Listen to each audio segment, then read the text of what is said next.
أعوذ بالله من الشيطان الرجيم.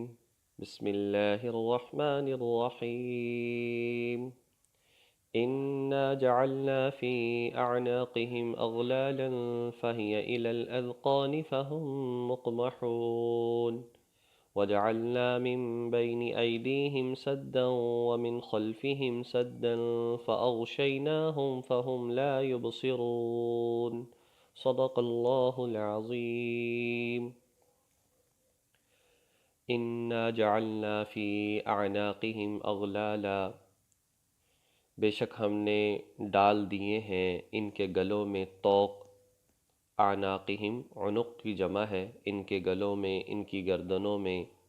اغلالا طوق ڈال دیے ہیں. فہی الی الاذقان، کہ جو ان کی ٹھوڑیوں تک پہنچے ہوئے ہیں.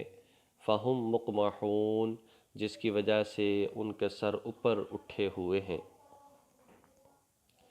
وجعلنا من بین ایدیہم سدا، اور ہم نے ایک آڑ بنا دی ہے، ایک دیوار بنا دی ہے. سدا، ایک دیوار بنا دی ہے ان کے آگے بھی. بین ایدیہم، ہم نے بنا دی ہے ان کے آگے بھی ایک دیوار. ومن خلفہم سدا، اور ان کے پیچھے بھی ایک دیوار. فاغشیناہم، چنانچہ ہم نے انہیں ڈھانپ لیا ہے. فہم لا یبصرون، کہ انہیں کچھ نظر نہیں آتا، وہ کچھ نہیں دیکھتے. وَسَوَاءٌ عَلَيْهِمْ أَأَنذَرْتَهُمْ أَمْ لَمْ تُنذِرْهُمْ، اور برابر ہے ان کے لیے کہ انہیں خبردار کیا جائے. ام لم تنذرہم، یا آپ انہیں خبردار نہ کریں. لا یؤمنون، وہ ایمان نہیں لائیں گے.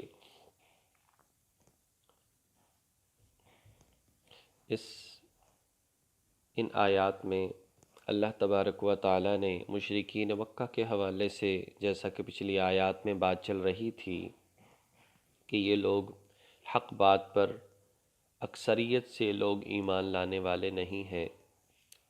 چنانچہ پچھلی سورہ مبارکہ میں یہ بات بھی موجود ہے، اور اسی طریقے سے ہم سورۃ الانعام میں یہ بات پڑھ چکے ہیں کہ مشرکین مکہ نے یہ بات کہی کہ آپ ایک ثالث مقرر کر لیں اور ایک فیصلہ کرنے والا مقرر کر لیں. آپ نے آ کر ہمارے درمیان پھوٹ ڈال دی، ایک نیا دین، ایک نیا مذہب اختیار کر لیا. بھائی بھائی سے جھگڑا کر رہا ہے، باپ بیٹے سے جھگڑا کر رہا ہے، ماں بیٹی سے جھگڑا کر رہی ہے. لہٰذا آپ ایک شخص مقرر کر لیں جو ہمارے درمیان فیصلہ کرے کہ کون ٹھیک ہے. تو قرآن کریم میں نازل ہوا، نبی پاک صلی اللہ علیہ وسلم نے فرمایا، افغیر اللہ ابتغی حکما، کیا تم مجھے یہ کہنا چاہتے ہو کہ میں اللہ کو چھوڑ کر کسی اور کو فیصلہ کرنے والا مقرر کر لوں؟ ہرگز ایسا نہیں ہو سکتا. جس بات کی میں تبلیغ کر رہا ہوں، جس راستے پر میں چل رہا ہوں اور تمہیں چلنے کا حکم دے رہا ہوں، وہی سیدھا راستہ ہے، وہ اللہ کا راستہ ہے، اور مجھے اس کا یقین ہے. اس میں فیصلہ کروانے کی کسی سے مجھے ضرورت نہیں ہے. اللہ کی ذات بہترین فیصلہ کرنے والی ہے. پھر انہوں نے دوسری بات یہ اختیار کی، کہنے لگے کہ مردم شماری کروا لیں. آپ کو لوگ زیادہ ماننے والے ہیں یا ہمیں زیادہ مانتے ہیں، تو جن کی اکثریت ہوگی اس کے مطابق عمل کر لیا جائے. تو اس کا جواب بھی دے دیا گیا سورۃ الانعام میں، وَإِن تُطِعْ أَكْثَرَ مَنْ فِي الْأَرْضِ يُضِلُّوكَ عَنْ سَبِيلِ اللَّهِ، کہ اگر آپ زمین میں جو لوگ اکثریت سے ہیں، اگر ان اکثر لوگوں کی آپ پیروی کریں گے تو وہ لوگ تو آپ کو گمراہ کر دیں گے. مطلب اکثریت ہمیشہ گمراہوں کی رہی ہے. تو بہرحال جو ہے میں ان لوگوں پر ہرگز اعتماد نہیں کر سکتا. جو تعلیمات میں لے کر آیا ہوں انہی پر عمل کرنا ضروری ہے، اسی کے اندر انسان کی کامیابی ہے. تو یہ لوگ چونکہ بار بار نافرمانیاں کر کے، اگلی آیت میں جو بات آئی ہے کہ ہم نے طوق ڈال دیے ہیں، آگے پیچھے دیواریں بنا دی ہیں، انہیں کچھ نظر نہیں آتا. ایک طرح سے ایک سوال پیدا ہوتا ہے کہ اس طرح سے یہ تو لوگ مجبور ہو چکے ہیں.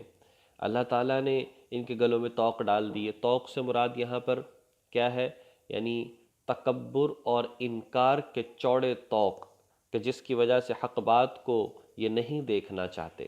گویا کہ ایک تشبیہ دی ہے، سچ مچ ایسا نہیں ہے، ایک تشبیہ دی ہے جیسے کسی شخص کے گلے میں ایک چوڑا سا توق ڈال دیا جائے جس کی وجہ سے اس کا سر اوپر اٹھا رہ جائے، وہ دائیں بائیں نیچے سامنے دیکھ نہیں سکتا کیا حق بات ہے، کیا ہو رہا ہے، لہٰذا اسے کچھ نظر نہیں آ رہا۔ اسی طریقے سے ان کے گلوں میں بھی تکبر کے اور انکار کے چوڑے طوق ڈل چکے ہیں کہ یہ لوگ حق بات کو ماننے کے لیے تیار ہی نہیں ہوتے۔ تو اس بات کو یہاں پر بھی بیان فرمایا ہے، فرمایا کہ اِنَّا جَعَلْنَا فِي أَعْنَاقِهِمْ، آپ ان کو جو ہے جیسا بھی سمجھائیں، ان کے گلوں میں تو طوق ہیں، یہ لوگ ایمان لانے والے نہیں ہیں۔ تو سوال یہ پیدا ہوا کہ جب اللہ ہی نے طوق ڈال دیے تو یہ کیسے حق بات کو قبول کریں گے؟ تو اس کا جواب یہ ہے کہ اللہ پاک نے ہمیشہ سے ان کے راستے بند نہیں کیے، ہمیشہ سے وہ دیواریں نہیں بنائی، ہمیشہ سے وہ طوق گویا کہ نہیں ڈالے، بلکہ یہ انہوں نے اپنے کرتوت کی وجہ سے سب کچھ کیا ہے۔ اللہ تبارک و تعالیٰ نے تو ساری باتیں بیان فرمائی، نبی کو بھیجا ہی انہی میں، کیا کچھ نہیں کیا انہوں نے معصوم نبی کے ساتھ، کتنا پریشان کیا، زبان سے تکلیف دی، ہاتھ پاؤں سے تکلیف دی، گھر والوں کے اعتبار سے تکلیف دی، ہر حوالے سے آپ کو پریشان کرنے کی کوشش کی، خود انہوں نے حق راستہ جو ہے وہ اسے بند کیا ہے۔ آگے فرمایا کہ وَسَوَاءٌ عَلَيْهِمْ، آپ کے لیے برابر ہے اے نبی کہ آپ جو ہیں یعنی ان لوگوں کے لیے برابر ہے کہ انہیں آپ خبردار کریں یا نہ کریں، یہ لوگ ایمان نہیں لائیں گے۔ یہاں سوال پیدا ہوتا ہے کہ پھر حضور علیہ السلام تبلیغ کیوں کرتے ہیں جب یہ لوگ ایمان نہیں لائیں گے؟ تو الفاظ یہاں پر سواء علیہم ہے، سواء علیکا نہیں ہے۔ علیکا ہوتا تو اس کا مطلب یہ ہوتا کہ اے نبی آپ کے لیے بھی برابر ہے، آپ تبلیغ کریں یا نہ کریں آپ کو فائدہ نہیں ہوگا، لیکن یہاں پر یہ الفاظ نہیں ہے، یہاں یہ ہے کہ آپ تبلیغ کریں نہ کریں ان کو فائدہ نہیں ہوگا۔ مطلب کیا ہے؟ یہ ایمان نہیں لائیں گے، یہ گونگے بہرے اندھے ہو چکے ہیں بار بار انکار کرنے کی وجہ سے، بار بار سرکشی کرنے کی وجہ سے، اور بار بار ہٹ دھرمی اور ضد کی وجہ سے، لیکن آپ اگر تبلیغ کرتے ہیں تو آپ کو اجر ملے گا، آپ کو ثواب ملے گا، آپ کو انعام ملے گا، آپ نے اپنی ذمہ داری کو ادا کرنا ہے، یہ آپ پر لازم ہے، یہ ایمان لائیں یا نہ لائیں۔ لہٰذا ایک انسان کا کام یہی ہے وہ اپنا کام پورا کرتا رہے۔ جیسے وہ پنجابی کا ایک شعر ہے کہ مالی دا کم پانی لانا پر پر مشکاں لاوے، مالی دا کم پانی لانا پر پر مشکاں لاوے، مالک دا کم پھل پھل لانا لاوے یا نہ لاوے۔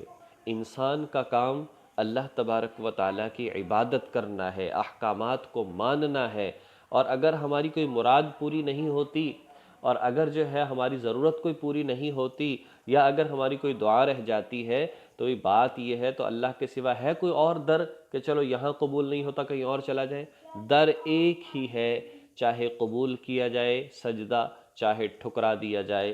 انسان کو اپنے ہی اندر کمی تلاش کرنی چاہیے، اپنے ہی معیار کو بلند کرنا چاہیے کہ اللہ کے ہاں قبول ہو جائے۔ انما تنذر من اتبع الذکر، آپ تو خبردار کر سکتے ہیں، انما تنذر، آپ خبردار کر سکتے ہیں ہر اس شخص کو جو نصیحت پر چلے، وخشی الرحمن بالغیب، اور رحمان ذات اللہ کی ذات کو بغیر دیکھے اس سے ڈرے، وخشیہ اور ڈرے رحمان کو، اللہ تعالیٰ کی ذات کو، بالغیب بغیر دیکھے، فبشرہ بمغفرۃ واجر کریم، تو ایسے لوگوں کو پھر مغفرت کی خوشخبری سنا دیجئے اور بڑے باعزت اجر کی خوشخبری سنا دیجئے۔ یعنی جو شخص نصیحت قبول کرنے والا ہے، قرآن ان الذکر انا نحن نزلنا الذکر وانا لہ لحافظون، قرآن تو ایک نصیحت ہے، فرمایا ہم نے نازل کیا، ہم حفاظت کرتے ہیں۔ جو اس پر چلنے والا ہے اور اللہ پاک کی ذات کو نہیں دیکھا، اس کے باوجود ایمان رکھتا ہے اور اللہ تعالیٰ کی کھود کرید میں نہیں پڑتا، بس احکامات کو دیکھتا ہے کہ مجھے حکم کیا دیا گیا ہے، فرمایا سب سے پہلے بخشش کے گناہ معاف، اور پھر باعزت اجر بھی ان کے لیے ہے۔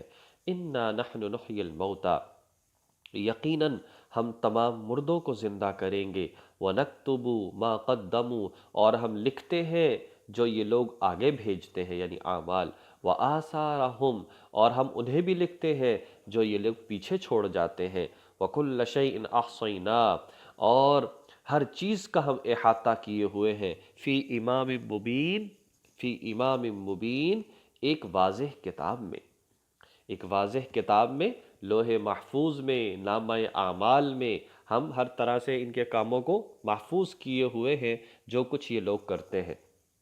انسان جو عمل کرتا ہے یا تو وہ نیکی ہوتی ہے یا وہ گناہ ہوتا ہے۔ تو فرمایا کہ نیکی انسان کرتا ہے آگے پہنچ جاتی ہے، اور ایک نیکی وہ ہوتی ہے کہ انسان کرتا ہے اجر آگے پہنچتا ہے، لیکن انسان کے دنیا سے چلے جانے کے بعد بھی اس کا نامہ اعمال بند نہیں ہوتا، اور یہ چلا جاتا ہے لیکن نیکیاں لکھی جاتی رہتی ہیں۔ ان کو کہا جاتا ہے ایسی نیکیاں جو جاری ہوں، صدقات جاریاں ہوں۔ جیسا کہ کسی مسجد میں حصہ ڈال دینا اور بنوا دینا اور وقف کر دینا، جیسا کہ کسی مدرسے میں جو ہے حصہ ڈالنا اور اس کو وقف کر دینا یا اس کے تعمیر میں حصہ لے لینا، یا کوئی مسافر خانہ ہے یا پھر نو مسلمین کے ادارے بنتے ہیں ان میں خرچ کرنا ہے، یتیم خانہ کوئی ایسا ہے جہاں واقعتاً رقم کا صحیح استعمال ہوتا ہو وہاں پر خرچ کرنا ہے، دینی کتابیں کسی کو لے کر دے دی، وہ پڑھتا پڑھاتا رہے گا، اجر ملتا رہے گا، نیک اولاد ہے کسی کو پڑھا دیا، شاگرد ہے وہ پڑھتے پڑھاتے رہیں گے، عمل کرتے رہیں گے، انسان چلا گیا لیکن ان کا اجر ملتا رہے گا۔ اور اسی طرح اگر کسی نے کسی بری رسم کی بنیاد ڈالی، کسی نے سینما بنایا، چلا گیا اور سینما چل رہا ہے، کسی نے شراب خانہ بنایا اور شراب خانہ چل رہا ہے، غرض برے جتنے بھی کام ہیں، کوئی ناجائز کاروبار ہے، اولاد آگے کر رہی ہے، تو اس کا اس طرح سے وبال اور اس کا گناہ جو اس کے نامہ اعمال میں آتا رہے گا۔ بہرحال ہر چیز محفوظ ہوتی ہے۔ اللہ تبارک و تعالی ہمیں ان تمام باتوں کو سمجھ کر عمل کرنے کی توفیق نصیب فرمائے۔ وآخر دعوانا ان الحمد للہ رب العالمین۔